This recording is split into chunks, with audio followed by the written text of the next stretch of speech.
তাইক অসুস্থতাত আমি GMCত লৈ গৈছিলোঁ। তাইৰ যেতিয়া ব্ৰেইন টিউমাৰ ওলাল তেতিয়া আমি লগে লগে GNRCত ভৰাই দিছোঁ। GNRCত ভাল মানে যিটো অপাৰেশ্যন তাতে ভালকৈ নহ'ব বুলি তেওঁলোকে কোনো ধৰণৰ আমাক আশ্বাস নিদিয়াত আমি লগে লগে সিদ্ধান্ত লৈছোঁ যে চেন্নাইত আমি লৈ যাম আৰু তাতে কিজানি ভালেই হ'ব। এপ'ল' হস্পিটেল লৈ গৈছিলোঁ আৰু তাতে তাইক যেতিয়া বায়'পচি কৰিলে তাৰ পিছৰ পৰাই তাইৰ মাত হেৰাই গ'ল। অপাৰেশ্যনৰ কোনো সুবিধাই নাপালোঁ আমি। বহুতৰ ওচৰত অনুৰোধ কৰি বহুতে যথেষ্টখিনি সহায় কৰিলে, যাৰ কাৰণে আমি আজি এই নচনীয়াটো আনিব পাৰিছোঁ কাঠৰ অনুৰোধত। ছোৱালীটোৰ নাম ডিম্পী বায়ন, দেউতাকৰ নাম কুমুদ বায়ন, বৰিগাঁও, নলবাৰী জিলাৰ। প্ৰথমতে কি হৈছিল, মূৰৰ বিষ এনেকুৱা কিবা কিবি হৈ আছিল, ট্ৰিটমেণ্টটো চলি আছিল। তাৰপিছত গুৱাহাটীত মাজতে এবাৰ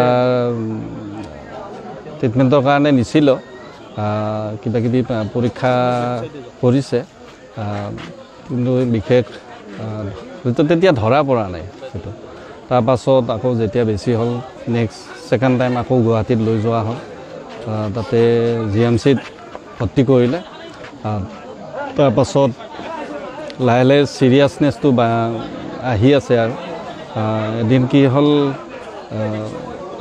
হঠাৎ চেঞ্চলেছ হ'ল MRI কৰাৰ পাছত।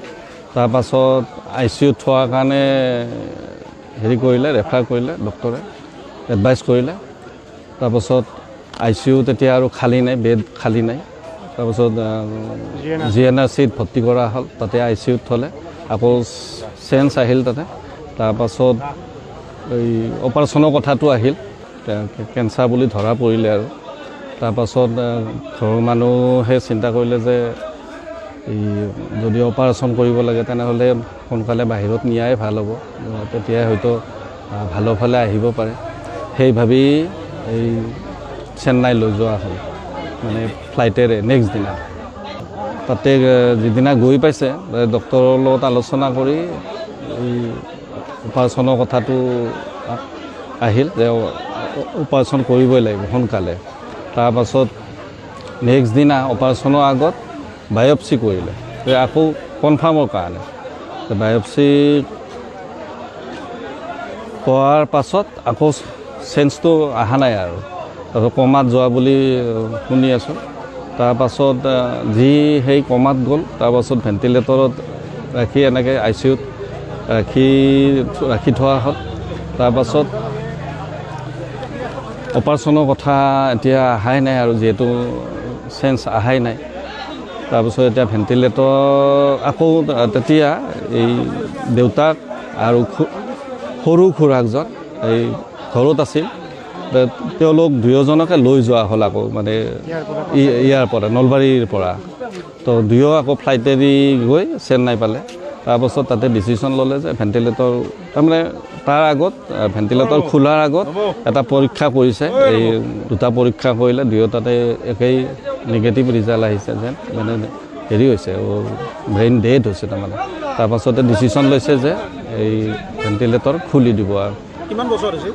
ছোৱালীটোৰ বয়স 26 বছৰ চলি আছিল। আৰু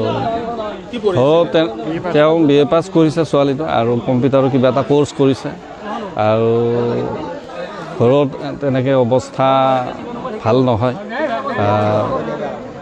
বিয়া ঠিক হৈ আছিল, মানে বিয়া দিব আৰু এই ফাগুন মানত হোৱাৰ কথা আছিল। তাৰপাছত দেউতাকৰ আৰ্থিক অৱস্থা তেনেই শোচনীয়, কিবাকৈ পেটে পেটে খাই আছে আৰু একমাত্ৰ ছোৱালী আছিল ঘৰৰ, আৰু মাক আছে, দেউতাক আৰু ছোৱালীটোৱে আছিল তেওঁলোকৰ পৰিয়ালত। তাৰপিছত এনেকৈ যেতিয়া ভেণ্টিলেটৰ খুলি দি এতিয়া লৈ অহাৰ কাৰণে প্ৰিপাৰেশ্যন কৰিলে, তাত যিখিনি যাৱতীয় ব্যৱস্থা সেইখিনি কৰোঁতে অলপ দেৰি হৈছে। টকা পইচাৰ কথা আছে, সেইকাৰণে বাই ৰোড অহাটো অলপ প্ৰব্লেম হ'ব, কাৰণ বহুত খৰচ বোলে তেনেকৈ। গতিকে চৰকাৰৰ লগত যোগাযোগ কৰি আছে, আৰু মই শুনিছোঁ যে যদি BPL কাৰ্ডটো আছে তেনেহ'লে অহা খৰচটো চৰকাৰে বহন কৰিব, বা তেনেকৈ কোনোবা NGO থৈ দিবলৈ এনেকৈ আহিব আৰু, বা AR আহিব, এনেকৈ আজি আহি পালে আৰু।